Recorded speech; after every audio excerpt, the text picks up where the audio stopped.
From the soundstage in the digital media classroom here at Wellington High School, welcome to another episode of Dialogue with the Dukes. I'm Bill Berger, and the show today is being brought to you by the Charm Farmhouse located at 126 West Herrick in downtown Wellington. Today we have a couple of very special guests. We know that the spring high school play is coming up in just a few weeks, and we have two of the characters that are going to be appearing in the play. Mr. J. Eastman, he will be Lieutenant Walker. He works or did for the New York Police Department. And we have Maya Feron.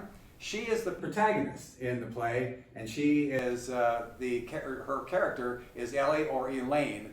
And as I said, she's the protagonist in the play. The whole play literally revolves around Maya. So welcome to both of you.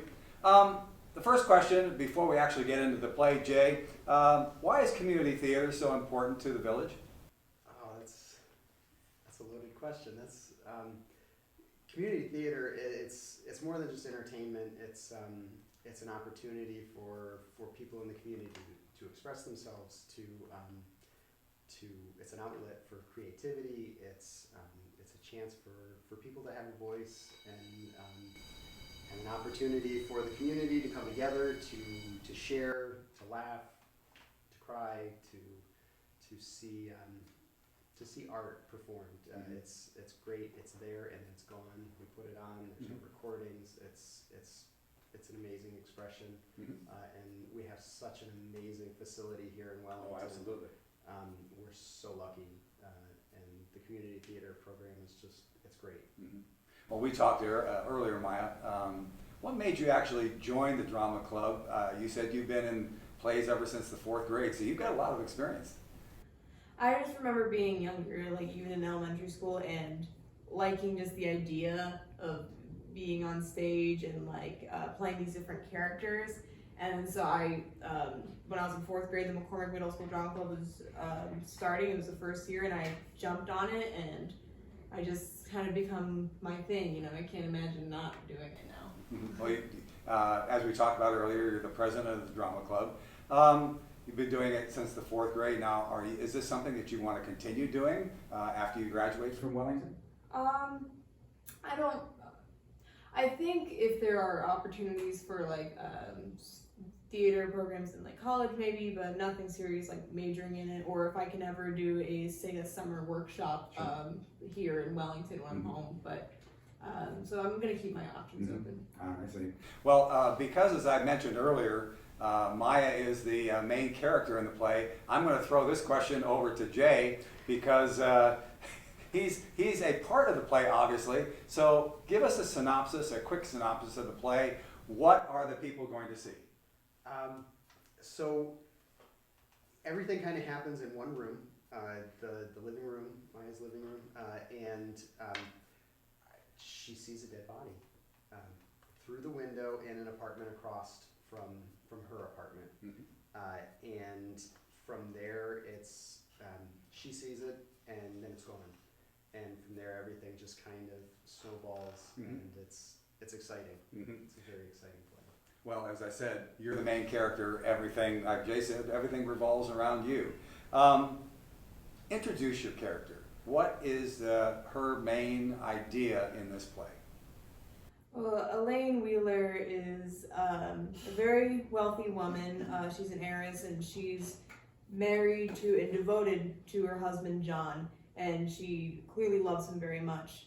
However, she also has a pretty dark past, and that dark past has kind of caused a lot of these mental issues for her, and that's going to be brought up multiple times throughout the play when it comes to the question okay, where did the body go? You know, so I definitely sympathize with her a lot. You know, but there's going to be some people who are going to be like, oh, you know, that kind of stuff. I feel bad for her. But there are others that are going to be like, oh my God, she's crazy. Like, who is this chick? Well, Lieutenant Walker is going to be, shall we say, investigating what's been going on in, maybe, I don't want to say necessarily in your head because you think you saw something. You maybe did see something. That's for the play. You, as Lieutenant Walker, has to get into this. How do you get into that? Introduce your character. Lieutenant Walker is he's a longtime detective or officer with the New York Police Department, and he's run down. He's tired. He really cares. He's sympathetic for what Ellie's going through, but he's just tired of these phone calls, and so he's really kind of put off by showing up and nothing being there, and just trying to go through the motions. Does he have any preconceived notions? Yeah, I think he does. I think he just kind of chalks her up to being, Woo! That he deals with that a lot. He says, people calling and nothing's there really. So. Mm-hmm. Well, we talked already a lot about your character. How did you actually prepare for the role? Well, the first thing Mr. Conklin told me was she's tired. She has a lot of mental issues, and she's tired. That was the main word he gave me, was tired. And also she's a heavy smoker. So I was watching the movie Dark Shadows with Johnny Depp, and I don't know who the actress's name, the one who played Angie, and I kind of began to think of her voice whenever I wanted to, how there's a little grill to it, how dark and mysterious she was, and I kind of started doing that. And I also thought, I did the radio play a few years back with It's a Wonderful Life radio production, and that was all about I played 3 different characters, so it was all about your voice and even your posture, and you had to become, you were in the same outfit, but you had to become 3 different characters. Sure. So it was a lot of thinking, okay, how do I want her voice to sound at this point when she's feeling when she's in her, say crazy modes, how's her voice gonna sound when she's just chilling, talking to her husband, how's she gonna sound? So there was a lot of vocal work and thinking of women in films, characters that I'd be okay, maybe she has this vibe. Mm-hmm. I'm very good at memorizing. I have a bit of a photographic mind, but if I don't use it in 2 or 3 days, it's gone. How do you memorize all of your dialogue? Because as I said, you're the main character in the play. So it's a lot of pacing, actually. I just you'll see me after school every day. I'll just have my script in my hand, and I'll just walk all around my house. I'll just kind of be whispering to myself lines. I use the key words from the other characters to kind of trip my mind, get my mind going. Mm-hmm. And then I think the real magic, let's say, happens at rehearsal. When you're leaning on your other actors for support, when we do ball toss memorization, so you're just tossing the ball back and forth and saying your lines to each other. Mm-hmm. And that's just the rehearsal is also just repetition all the time.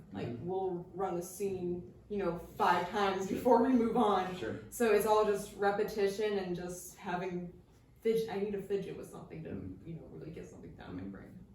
Well, you mentioned already, Jay, that your character is maybe somewhat put off. He's an older gentleman. So Maya had to prepare her voice and things like that. Now, how did you actually prepare for being an old gumshoe? Is that a good term maybe for as old as this gentleman is? Well, he's probably in his 50s. He's been there for a while.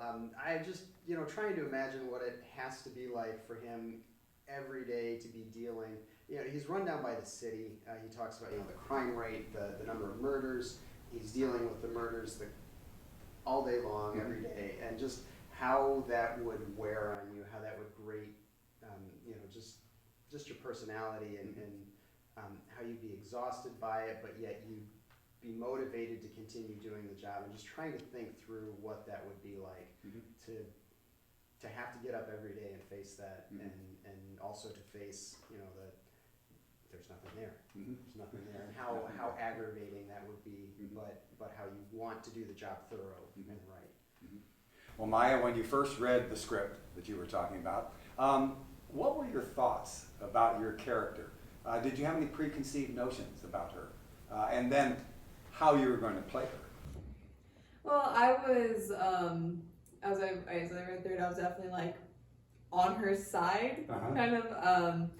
But and even now, I'm just I just love how many layers there are to her, and I'm just kind of with her all the way. I may be biased, but you know. Mm-hmm. And well, of course, you have to put your character out front. Yeah. But and then I read through. I only read through the script once before we actually got into it, repeating all the scenes and stuff. Mm-hmm. And so now I'm just continuously finding out all this new stuff. Like, okay, wait, maybe this happened and this was this way. And it just I honestly think this is one of the plays that someone, if they're really into this, they should see multiple nights, because you're just gonna catch stuff that you didn't see before. Mm-hmm. And as for how it relates to how it's gonna play my character, it was just kind of identifying those moments where she's very vulnerable, or where she's a little excited, or she's angry, and just kind of saying, okay, how should I be during these moments? Mm-hmm. Exactly. Well, when we come back after this message, we're going to delve a little bit deeper into the play itself, not giving up the ending because it is a thrilling mystery. We'll be back after this message. This is Dialogue with the Dukes. Say hello to Charm Farms, one of Wellington, Ohio's small yet versatile small businesses. The Charm Farmhouse is a wonderful establishment run by Miss Hudson. Charm Farms is a small yet charming store that sells many kinds of decor and clothing. Charm Farms is a charming store. That cannot be a coincidence, it's just too fitting to be one. This small business sells many kinds of wonderful decorations for every home. The store's atmosphere is a wonderfully cozy atmosphere. The smallest knickknacks and scents really feel like they do belong, especially in your own home. There is not a place where any decoration from the Charm Farmhouse could be out of place, and they have been made to be put anywhere and still fit any theme. We are back. We hope that if you have any interest in home decor or clothing or anything like that, we ask you to visit the Charmed Farmhouse located at 126 West Herrick here in downtown Wellington. We've been talking with Mr. Jay Eastman. If you don't recognize this gentleman, he runs the Norton Eastman Funeral Home down on South Herrick. And Maya Feron, she's a junior here. And as we've already noticed, she's been in plays and so on ever since the 4th grade. So we'd like to once again welcome both of you. Jay, we're going to start with you again. What are the challenges of putting on this play, especially from your point of view, because of, shall we say, the lack of experience that you have had within the Wellington Community Theater? Challenges, well, one for me is learning the lines. It's something different for me, but it's been fun, challenging. It's going well. The set is really complicated. We're doing some neat things with that, so that's been a little bit of a challenge to think through how we're going to do that and how to do some of the little things that happen throughout the play. So, yeah, those are. You said something earlier about the fact that this all takes place in one room. Yes. So how do you get through the entire play, in this case, only using one room? What again, the challenge involved with trying to get the visual effect of just the one room? Well, I don't know if it's the things are going to change. Mm-hmm. In the room. The room's going to change.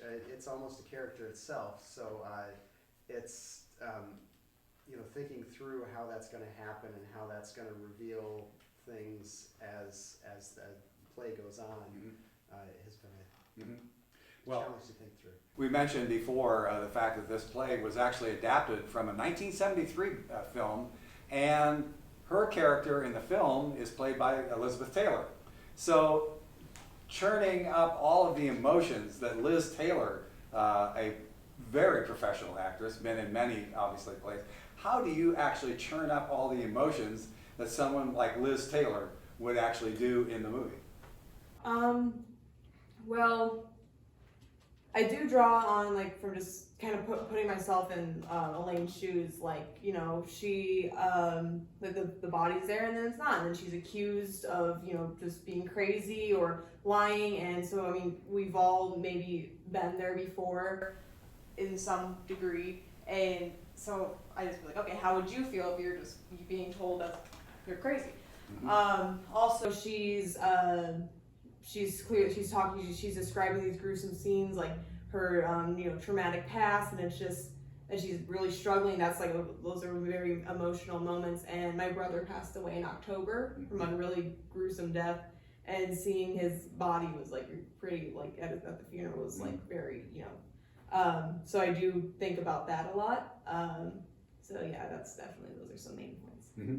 Well, now from your point of view, Lieutenant, how do you look at her as far as the play itself? How do you look at her? Do you think she's crazy, or do you think that there might be something maybe going on behind the scenes that maybe you don't know about and you need to investigate? I'm not going to say necessarily crazy. My character looks at her as if she's just wasting my time, that I've got real crime that I need to deal with. I've got real bodies, real murder, and just trying to push through to get her to stop. Do you think that she is hiding anything, or do you think that she's seeing something? Do you think because of her past problems with the death of her first husband and so on, do you think that she's maybe going off? I hate to use the term La La Land, but yeah, I think that she is. I think that he just sees her as she's got a lot of trauma, she's got a lot of issues, and he wants the family to kind of take care of that, and finds that they are, and he's satisfied with that. Well, the fact that you are dealing with insomnia, you're dealing with the death of your first husband and your brother, how do you actually show how you are dealing with these, being tired all the time, and so on?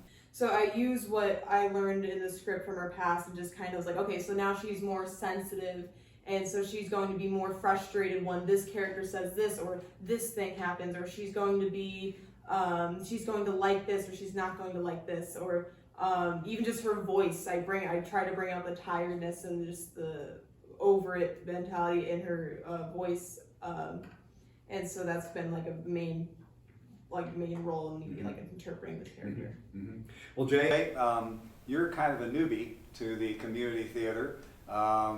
Talk about how you wanted to get involved, or how did you get involved, and what have you done so far in your theater experience? Well, I was involved when I was in high school, where I grew up in New London, with the theater program there. Then was not involved with any theater after that. My son was in the Christmas Story production the first time they did that, and then both of my sons were in the second production of it, and I helped out with set and other things like that, and just got involved here and there, and I kind of followed in their footsteps, and decided that this might be a fun venture, and Mr. Conklin encouraged me, And you've been in one production already, just yes. recently. After I had gotten the part here, they had a part that they needed filled in. Somebody backed out in the Newsies, the middle school production, and so Mrs. Camper-Fanato asked if I would fill in there, so I was able to be in that production as well. So. Well, the young lady to my immediate right has been involved so much in the drama club here at Wellington High School, and even earlier. So give us an idea of all of the, not all of, but give us an idea of how you have earned your acting chops, if that's a good word. Like I said, this is my thing. So I take every role like really seriously, and I show up to rehearsal, and I've done so many that it just kind of proved myself to be responsible. Yes, I will. I'll memorize lines. I'll put in the work that needs to be done. It was last spring production. I played the title role of a comedy play. I was kind of like similar but opposite of Elaine. Like this lady was, she had issues, but they were just like delusions of grandeur. She was kind of crazy. It was definitely a lot like lighter than this whole play, and she actually had a therapist too. And Elaine has a therapist, and she's played by the same person who played the therapist. Denise Rakowski plays the therapist, and played the therapist in both of these productions, which is kind of funny. So it was kind of, it was just kind of building the relationships with like Mr. Conklin and Mrs. Campo, Mm-hmm. and getting to know all the community members and just basically making myself a member of the theater community. Mm-hmm. Well, we'd like to thank both Jay and Maya for coming in and talking about the play. Once again, it's adapted from a 1973 film which starred Liz Taylor and Lawrence Harvey. It's golly, how do I describe it? It's a suspense. They have horror, bodies or no bodies. It's a thriller in what goes on actually in the movie, and finally a mystery, because there is a big mystery solved at the very end. So Jay, when is the play going to be put on? Where and how much? It's at the Lindley Center here at the school, April 7th, 8th, and 9th. Doors open at 6:30. Play begins at 7 o'clock. $10 at the door and $5 for seniors and students. Mm-hmm. Well, we hope that we have piqued your interest in the play itself and what's going to be actually happening on stage at the Lindley Center. And again, thanking both Maya and Jay for coming in and talking about the play itself. We hope to see you again very soon with another episode of Dialogue with the Dukes.